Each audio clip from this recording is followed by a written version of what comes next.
두 분 지난주 화요일 날 저녁을 뭐 드셨는지 기억하세요? 지난주 화요일. 지난주 화요일 10년 전에 다녀온 여행지는 또 기억이 납니다. 여행지에서 사랑에 더 잘 빠진다. 저기서 굉장히 아름다운 여성분이 들어와요. 그래서 이제 두려움은 좀 낮아지고 이제 감정에 따라 용기 있는 행동을 좀 더 할 수 있는 그런 상태가 될 수 있는 거죠. 안녕하세요, 과학 커뮤니케이터 궤도입니다. 네, 여건 없이 호기심 하나로 떠나는 가장 이상적이고 똑똑한 코스, 보기만 해도 박식해지는 여행 토크, 과학여행 시리즈 1부는 뇌과학 여행으로 준비했습니다. 오늘의 주제입니다. 여행이 정말 사람을 바꿀 수 있을까? 우리가 여행으로 사람이 인생이 바뀌었다, 이런 이야기 많이 하지 않습니까? 단순히 먹기 위해서, 인생샷을 찍기 위해서, 일상으로부터 해방을 위해서, 이런 다양한 이유로 선택한 여행이 정말 진짜 사람을 바꿀 수 있을지, 이러한 호기심을 갖고 출발해 보려고 합니다. 네, 그래서 모셨습니다. 뇌공학자, 서울대학교 생명과학부 최명환 교수님, 안녕하세요. 안녕하세요. 서울대학교 생명과학부 최명환이고요. 학교에서 이제 뇌과학 강의를 하고 있고 미각 관련된 연구를 하고 있습니다. 여행을 뇌과학 입장에서 생각해 본 적이 사실 처음인데 되게 재밌는 토론이 되지 않을까 생각합니다. 반갑습니다. 네. 우리 뇌에서 벌어지는 일만 알고 여행에서 벌어지는 일을 모르면 안 되겠죠? 현장에서 깨달은 인류학적 데이터를 제공해 주실 121만 여행 크리에이터 희철리즘님, 인사 부탁드리겠습니다. 네, 안녕하세요. 저는 여행 유튜버 희철리즘이고요. 어쩌다 보니까 여행을 업으로 하고 있고요. 이때까지 70여 개국 다녀왔습니다. 오우, 오늘 좀 기대가 되는데요. 네, 오늘 방송을 보시는 분들 보시고 이제 여행을 좀 가고 싶다, 이런 기분을 좀 느끼셔야 됩니다. 우리 희철리즘님께는 조금 바보 같은 질문일 수 있을 것 같은데 뭐 두 분 다 여행 좋아하시죠? 저는 뭐 여행 어릴 때부터 너무 많이 다녔고 정말 좋아합니다. 마지막 여행 언제 하셨어요? 정말 카메라 없이 친구랑 갈 때가 저는 그게 진짜 뭔가 여행의 의미이지 않나. 그럼 사실 진정한 여행은 좀 된 것 같아요. 2024년 가을 정도였으니까. 그때가 이제 카메라 없이 간 거? 맞아요. 이거는 좀 쉽지 않은데 교수님 어떠세요? 마지막 여행 언제 하셨습니까? 저희가 제일 자주 가는 것 같은 느낌인데 네. 저는 일주일 전에 이제 플로리다에 다녀왔습니다. 어떤 일이죠? 학회로 다녀왔고요. 네, 일입니다. 네네. 여행 아니죠? 그럼 개인적인 정말 즐기는 여행은 언제 하셨어요? 아이와 포켓몬을 잡으러 대만에 갔던. 오. 그게 그래도 좀 여행이라고 할 수 있을 것 같아요. 어렴풋이 언젠지는 정확하지 한 않지만 5년은 더 된 것 같습니다. 오래됐네요. 좋습니다. 어쨌든 오늘의 주제가 여행이 정말 사람을 바꿀 수 있냐, 요건데요. 어떻게 보세요, 교수님은? 자신을 네. 정의하는 장기가 뇌잖아요. 우리 뇌는 또 이제 우리가 경험, 감각 정보를 바탕으로 세상에 대한 예측 모델을 만들게 되고요. 네. 근데 여행은 그 경험과 감각 정보들이 완전히 새로운 것들이 들어오는 것이기 때문에 네. 그걸 바탕으로 우리 뇌가 새롭게 업데이트가 될 수가 있겠죠. 그런 측면에서 저는 어느 정도는 당연히 바뀔 수 있다, 이렇게 생각합니다. 네. 아마도 이제 뭐 바뀌는 것에 대해서 이 변화를 좀 정의를 해야 될 것 같은데, 갔다 왔다, 뭐 키가 크거나 이런 일 없지 않습니까? 없죠. 네. 변화라는 게 결국은 어쩌면 뭐 내면의 어떤 변화일 텐데, 뭐 사람의 가치관이나 막 이런 어떤 성격, 성품도 바뀔 수 있을까요? 혼자서 좀 로컬의 삶을 체험하거나 그렇게 일상에서 좀 하기 힘든 경험을 하면 아무래도 좀 깨닫는 게 좀 있는 것 같아요. 변화라는 게 사실 쉽지가 않잖아요. 그렇죠. 어떤 자극이 있어야만 또 변화가 일어나는데 네. 그러려면 조금은 다른 환경이어야 된다는 거죠.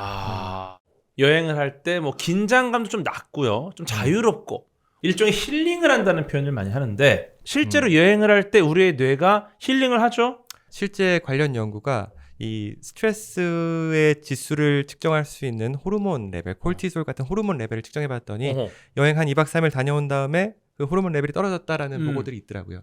이런 면들을 봤을 때 실제 여행이 주는 힐링 효과가 있다라고 말씀드릴 수 있겠습니다. 우리가 이 과학적인 걸 몰라도 힐링 돼요. 네. 그죠? 네, 맞습니다. 근데 심지어 지금 여행을 일로 하시는 거잖아요. 그래도 힐링 돼요? 힐링이라고 하면 조금은 무거운 단어고요. 근데 또 힐링이 안 되는 건 또 잘하고 싶은 게 또 있으니까. 맞아요, 그죠? 맞아요. 이게 그러니까 여행 자체는 나에게 힐링일 수 있는데 이거를 좋은 콘텐츠를 만들어야 된다는 부담감이 스트레스긴 하죠. 이런 상황인 겁니다. 맞아요. 근데 즐겁긴 하죠. 두 분이 생각하시는 여행이 뭔지도 좀 궁금합니다. 왜냐면 여행이 정말 극단적으로 보면 출퇴근도 여행 아닙니까? 이동의 개념으로 보면 그렇죠. 예, 심지어 뭐 1시간 이상 출근하시는 분들 계시기 때문에 이거 꽤 여행입니다. 그죠? 요거 어떻게 보세요? 저는 그것도 여행이라고 생각을 해요. 출근길은 여행이라고 할 수 없죠. 저는 사실 여행이 굉장히 긍정적인 의미로 다가오거든요. 그래서 출근길이 굉장히 즐겁다. 요러면 저는 그것도 여행이라고 생각을 해요. 아, 출근길에서 뭐 지하철에서 사람들을 만나고 관찰하고 이것도 굉장히 재밌다면. 그리고 뭐 좋아하는 책을 읽는 시간, 그걸 확보하는 의미로서의 출근길이라면 이거 여행이지 않을까? 어허. 출근을 많이 하십니까? 저는 출근을 해본 적이 잘 없죠. 그럼 출근을 안 해보신 분이 지금 그래서 저는 속단을 하시는 거예요? 긍정적인 의미로 받아들이기 때문에 출근길이 재밌으려면 네. 힐링이 되려면 그런 게 있어야 된다는 거. 교수님 출근하시죠? 출근길은 출근길 여행이라고 할 수 여행입니까? 없죠. 아, 출근해본 사람은 이렇게 하는 것 같아요. 아, 저도 출근해봤습니다. 출근은 여행이 아닙니다. 아, 근데 제가 근데 조금 이렇게 유도해가지고 죄송합니다. 아니요, 좋아요. 네, 어쨌든 여행의 범주가 굉장히 넓은데 뇌가 인식하는 여행의 기준 이런 게 있습니까? 일상적인 예측에서 벗어나면은 아, 어느 보면 일종의 여행이라고 볼 수 있을 것 같아요. 그럼 정말 뇌를 찍어서 이 사람이 여행 중인지 아닌지를 판단할 수가 있다라는 거네요. 여행 중인지 아닌지를 정말 뇌세포 하나하나를 읽어내고 해석할 수 있다면은 판단할 수 있을 거예요. 근데 아직 우리는 그 단계까지는 가 있지 않습니다. 근데 어쨌든 뇌가 이것을 여행으로 인식하느냐 안 하느냐를 예측 모델로 설명하는 굉장히 재밌는 것 같습니다. 그죠? 새로운 접근이에요. 저는. 그죠? 네. 희철리즘 님도 계속 어쨌든 일로 여행을 하시잖아요. 뇌를 찍어보면 업무 중인지 여행 중인지가 나오겠네요. 나올까요? 저는 하도 이제 익숙하니까 여행을 간다는 느낌보다는 업무로 나오겠네요. 네, 그러면. 출장을 간다는 느낌이죠. 아, 그렇겠다. 저는 네. 희철리즘의 뇌에는 이미 여행도 예측 모델 안에 들어와 있을 거예요. 워낙에 많이 다니시고 직업으로 하시는 거다 그렇겠네. 보니까. 왜냐하면 기획을 하고 계획을 하기 때문에 조금 어느 정도 통제 가능한 영역에서 저는 여행을 한다고 생각을 하거든요. 그래서 자극이 있어야 여행이라면 저는 이건 여행이 아닐 수도 있겠다라는 생각이 들어요. 저 방금 얘기를 좀 들어보니까. 무뎌져서. 네. 근데 저도 좀 그런 게 있거든요. 저도 이제 여행을 좀 많이 가봤지만 사실 첫 해외 여행을 했을 때는 진짜 기대가 많이 됐어요. 얼마나 다를까. 근데 똑같아. 중력도 비슷해. 중력 가스도 똑같고. 그러니까 항상 호텔에 누워 있어서 그런 거 아니, 아니에요? 너무 실망인 거예요. 저는 뭔가 다를 줄 알았어. 네. 그래갖고 국제 우주정거장 정도 가야지 좀 느낌이 다르겠구나. 보는 게 천장밖에 없어가지고 비슷하다고 느낄 수도 있어요. 아니, 저는 경치는 좀 보긴 해요. 누워서 옆으로. 창을 통해서. 네. 재밌는 게 근데 여행을 가기 전에 티켓팅할 때부터 도파민 좀 치솟지 않습니까? 네. 솔직히 말씀드리면 여행 좋아요. 좋지만 제일 행복한 순간은 그 라운지에서 뭐 뭔가를 먹고 있을 때 컵라면을 먹거나 와, 그때가 너무 행복해. 그래서 저는 그냥 라운지에서 계속 있고 싶다. 여행을 별로 안 좋아하시는 것 같은데요. 라운지가 가장 좋은 거면 그러니까 기대감 때문에 곧 가게 될 거니까. 근데 이제 저는 가면 이제 돌아와야 되잖아요. 여행지에서는 오히려 돌아올 걱정 때문에 밀린 업무 이런 것 때문에 굉장히 힘든데 가기 전은 약간 좀 편안한 느낌? 저는 사람은 미래를 보면서 행복하다고 생각을 하거든요. 그래서 우리는 금요일 밤에 제일 행복해요. 맞아요. 토요일보다. 맞아요. 그런 의미에서 저는 뭐 이건 동의하는데 근데 라운지가 가장 행복한 거는 좀 마음이 아프고요. 저는 이제 4박 5일이라면 네. 한 3일 정도? 3일째 정도. 왜냐 아직 절반이 남았고. 여행의 전반부. 전반부죠. 전반부. 네, 전반부에서 이제 후반부로 넘어갈 사이 아하. 아이 또 절반이나 했고 근데 절반이나 남았네 아직. 아직 현실로 복귀하기엔 많은 시간이 남았어. 너무 행복해. 저는 이런 느낌인 것 같아요. 이게 일반적인 것 같고요. 교수님 어떠세요? 저는 사실 가기 전에도 별로 못 느끼고 그래요? 가서도 별로 못 느끼는 스타일인 것 같아요. 아무 느낌 없어요? 좀 그래서 뭐 감각이 어느 없으세요? 정도는 느끼는데 데드풀이세요? 근데 지금 말씀하신 부분이 네. 되게 뇌과학적으로 되게 타당한 그런 부분이 있어요. 그래서 우리가 이제 행복감, 만족감, 보상감을 느끼는 거는 도파민 보상 회로로 많이 설명을 합니다. 그 관련된 되게 유명한 연구가 슐츠 교수님이 되게 초기에 한 연구가 있는데 원숭이한테 빛을 깜빡 보여준 다음에 빛에 아무 당연히 반응이 없죠. 그 다음에 주스를 줬어요. 얘는 목마른 애예요. 그러니까 주스 먹으면은 너무 좋죠. 그래서 네네. 도파민 뉴런들이 우르르 활성화됩니다. 당연하죠. 근데 그것을 계속 반복하다 보면요. 이미 예상을 할 수 있었던 거기 때문에. 근데 빛을 주고 이제 확 나왔어요. 근데 주스를 안 주잖아요. 그러면 이 뉴런들이 원래 어느 정도 활성했는데 얘가 확 꺼져버려요. 기대를 했는데 선물이 안 오니까 짜증이 확 나는 거죠. 그래서 도파민 회로는 실제 보상을 담당하는 것이 아니고 예측과 실제 우리가 받는 보상의 차이를 감지하는 거다. 그래서 새로움, 놀라움이 중요하다라는 것을 그 연구를 통해서 밝혔죠. 이 여행 과정에서 더 행복할 수 있는 무언가를 또 만들면 좋겠네요. 그죠? 아주 그러니까 예측하지 못하는 놀라운 좋은 경험들을 하게 되면은 활성이 더 기대보다 더 크니까 어허. 나올 수 있겠죠. 어허. 별 기대 안 했는데 뭐 인생의 반려자가 될 분을 만난거나 어허. 이랬을 경우에는 확 활성이 일어날 수 있겠죠. 그거는 맥스 찍겠는데요, 그 정도면? 그렇죠. 저 같은 경우는 진짜 계획적으로 가요, 여행. 어디에서 뭘 하고 어디 묵고 근처에 어디를 가서 뭘 먹고 예약도 다 미리 해놓고 액티비티도 다 짜놓고 그런 스타일이었는데 한 번 정말 좀 크게 한번 바꿔보자 네. 해가지고 친한 방송인분들하고 한번 갔을 때 숙소도 안 잡고 정처 없이 돌아다니다가 아무 데서나 자. 이걸 해봤는데 어땠어요? 와, 도파민이 최대치예요. 와. 너무 신나더라고요. 예측 불가능한 네. 상황에 딱 놓이니까 그러니까 다 서프라이즈고. 예. 오늘 어디서 잘까를 몰라요.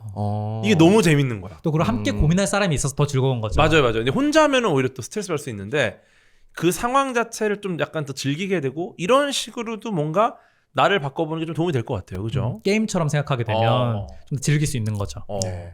좋습니다. 근데 뭐 두 분 지난주 화요일 날 저녁을 뭐 드셨는지 기억하세요? 지난주 화요일. 지난주 화요일.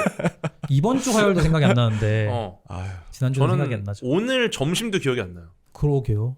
저도 뭐 그렇습니다. 드셨어요? 저 진짜 기억이 안 나요. 어제 아침. 점심 기억나. 점심은 해장국 먹었어요. 어제 3일 아침 전 기억 안- 점심. 그거 기억 안 나요. 이거 기억 안 나. 그죠? 그러니까 어제 먹은 거, 뭐 3일 전에 먹은 거 지난주 당연히 기억 안 나고, 네. 뭐 어제 어디를 갔었는지 뭐 기억이 안 나는데 네. 10년 전에 다녀온 여행지는 또 기억이 납니다. 그러게요. 예. 삿삿하게 다 기억나거든요. 이게 사실. 왜 그런 것 같습니까? 아무래도 일상생활은 반복의 연속이잖아요. 음. 그런데 여행은 아까 말했던 것처럼 일탈이니까 그래서 좀 도드라져 있는 거잖아요. 그래서 뾰족하게 있으니까 네. 어디서든 기억이 보이는 네. 것 같아요. 뭐 일종의 뇌가 좀 이건 특별하다라고 인지를 하면은 좀 오래 기억이 되는 거겠죠? 뭐 당연히 맞습니다. 예, 그래서 예. 우리가 예측 모델 안에 음. 들어오게 되면은 음. 신경 활성이 약하고 약한 것은 단기 기억으로 머물다가 아하. 끝나버려요. 근데 강한 기억, 예를 들어서 뭐 밥 먹는 거는 약한 기억일 거예요. 단기 기억. 근데 밥 먹고 나오다가 갑자기 차에 치였어요. 그거는 정말 예측할 수 없는 큰 기억을 할 수 사건이잖아요. 있는 사람이 남아있지 않는데. 근데 그 정도의 경험을 하게 되면은 강한 뇌 활성, 이거는 장기 기억까지 갑니다.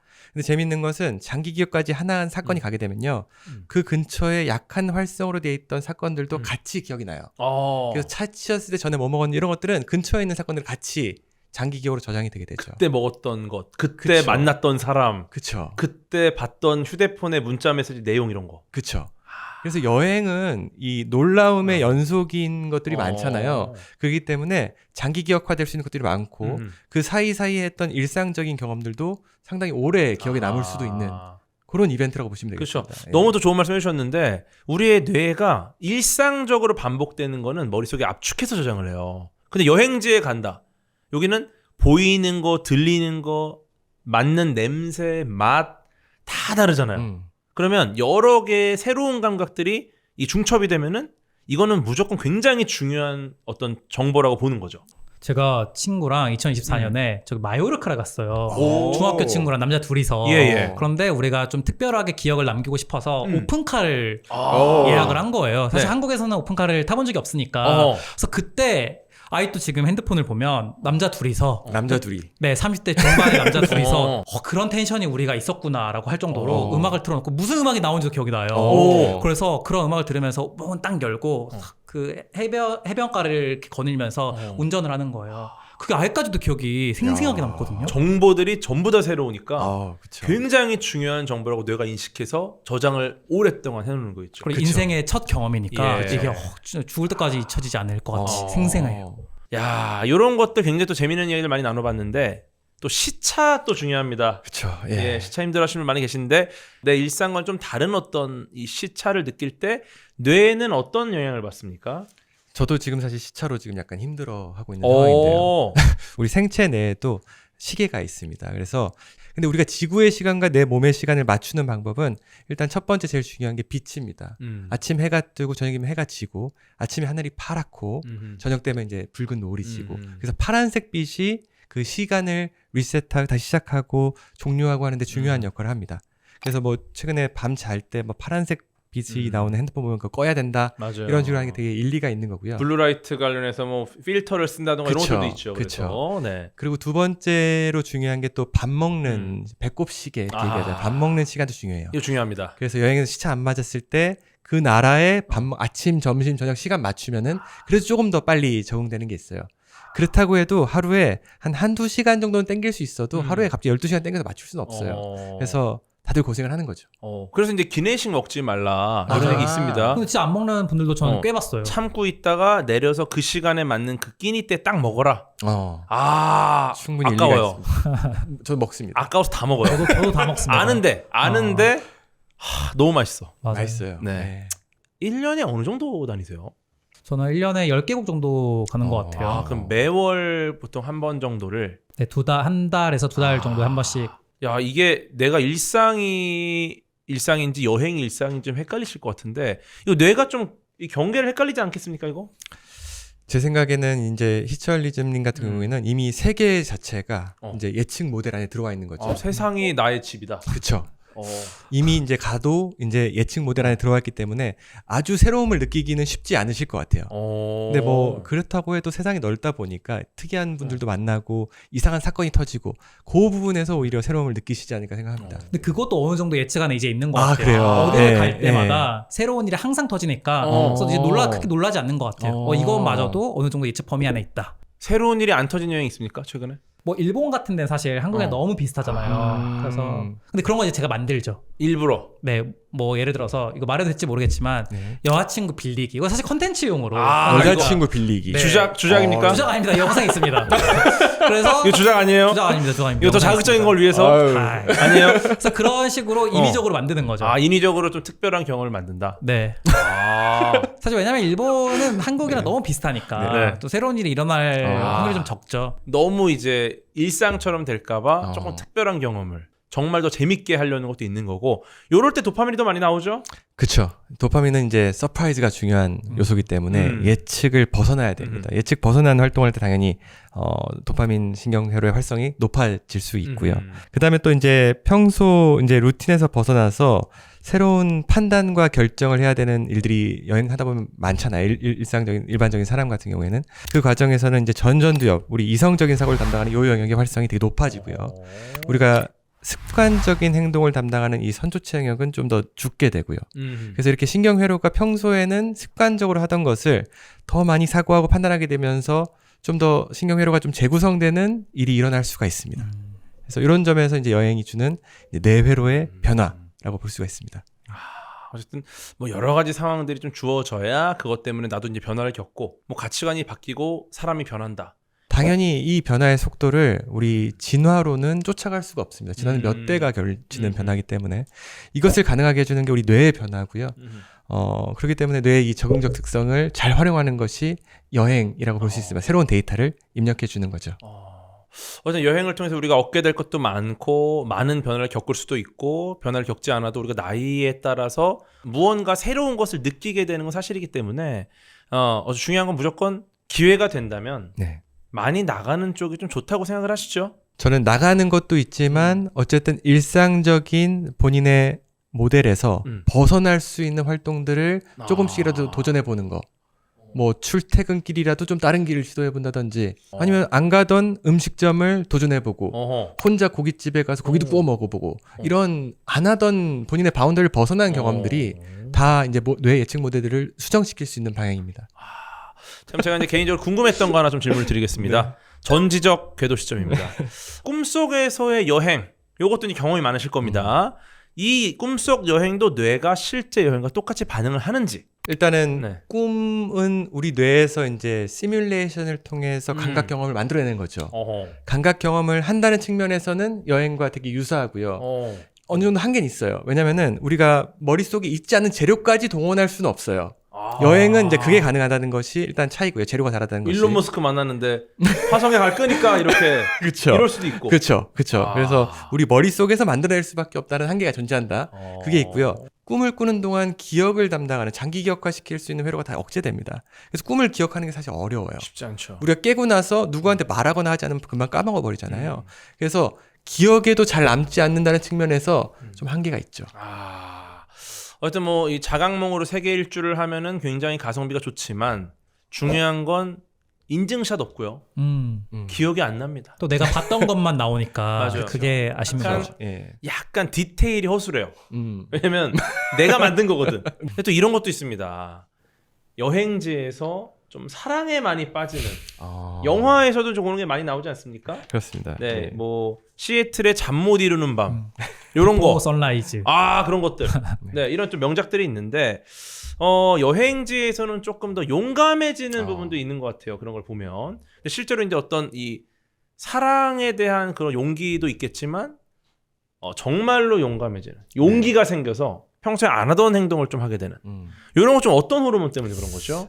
이거는 좀 신경회로적인 관점에서 좀 생각해 볼 수 네. 있을 것 같아요. 우리가 이제 이성적이고 그 사회적 규범이나 이런 것들을 고려해서 판단하는 전전두엽의 역할이 조금 느슨해지겠죠. 그렇기 때문에 이제 좀 더 감정에 좀 더 솔직한 행동들을 할 수가 있고요. 또 이제 위협이나 불안, 스트레스를 느끼는 편도체의 활성이 스트레스 요인들이 사라지면서 좀 낮아질 수 있어요. 그래서 이제 두려움은 좀 낮아지고 이제 감정에 따라 용기 있는 행동을 좀 더 할 수 있는 그런 상태가 될 수 있는 거죠. 나를 약간 속박한 어떤 제한이 사라지는 것처럼 이제 조금 더 용감하게 행동을 한다. 그렇죠. 네. 그리고 언어가 또 본인의 행동을 결정하게 되는 것도 꽤 커요. 근데 이런 것들 때문인지 모르겠지만 여행지에서 사랑에 더 잘 빠진다. 이거 동의하십니까? 동의해요. 왜냐면은 네. 여행이라는 것은 정말 강렬한 경험의 연속이잖아요. 아까 전에 말씀드렸다시피 강렬한 경험은 소소한 경험도 오랫동안 기억에 남게 만들어줍니다. 그 경험의 밀도가 다르다 보니까 아무래도 그 사랑하는 사람과의 경험도 이 좋은 놀라운 경험들과 함께 소소한 경험들이 오래 기억될 수 있는 밀도 있는 경험으로 이어지기 때문에 사랑에 빠지기 쉬운 환경이죠. 그러네요. 어떻게 보면 이제 같이 장기 기억으로 묶여가다 보니까 다른 경험들도 다 묶여갖고 그렇죠. 거의 그 여행지에서의 모든 순간이 생생하게 기억에 남는. 그럴 수 있습니다. 약간 호르몬적으로도 좀 이점이 있나요? 예를 들어서 여행지라서 약간 고백을 할 수 있게 만드는 그런 어떤 네. 이것도 좀 신경회로적으로 생각해 볼 수가 있는 것이 아까 말씀드렸다시피 사회 규범을 좀 더 내려놓게 되는 것이 일단 있고요. 여행지 가게 되면 또 이제 약간 피로한 것도 있고 또 술도 한잔하고 이런 것들이 또 이제 이성적인 사고를 담당하는 전전두엽을 좀 억제해 줍니다. 그러면 이제 더 감정적인 행동들을 할 수 있게 되고 사람이 이제 감정적인 행동하게 되면 당연히 사랑에 빠지기 쉽게 되죠. 용기도 있게 되고요. 그럼 여러 가지 조건들이 좀 모여서 어쩌면 좀 굉장히 감정적인 이 사랑이라는 것이 좀 커지기 쉽다. 근데 우리 희철리즘님은 여행을 이제 자주 하시니까 요런 좀 기대 없으시죠? 저는 기대 있습니다. 안 일어나서 그렇지. 근데 뭐 예를 들어서 진짜 마음에 드는 이성을 만났어요. 아니면은 정말 너무 친해지고 싶은 누군가를 만났어. 요때 여행이라는 상황을 활용해서 사로잡을 수 있는 어떤 노하우가 있습니까? 긍정적인 강렬한 경험과 이제 경험을 계속 함께 하는 것이 좋죠.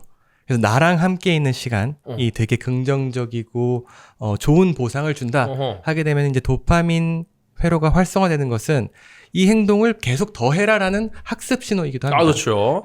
그 다음에 조금 또 이제 생각해 볼 수 있는 게 재밌는 연구가 흔들다리 위에서 여성 인터뷰어가 남성들을 인터뷰한 다음에 조사를 해봤더니 남자들이 이제 애프터를 청하는 경우가 일반적인 평지보다 훨씬 높았다고 해요. 흔들다리 효과. 그렇죠. 이제 심박수도 올라가고 하는 교감신경이 활성화되는 것이 이 사람 때문이다라는 착각을 하게 돼서 이제 좀 더 호감이구나라고 생각할 수 있게 되는 거죠. 그래서 약간 아찔한 경험들도 살짝 같이 해주는 것도 나쁘지 않다. 약간 익스트림 액티비티. 그렇죠. 요걸 같이 해라. 그렇죠.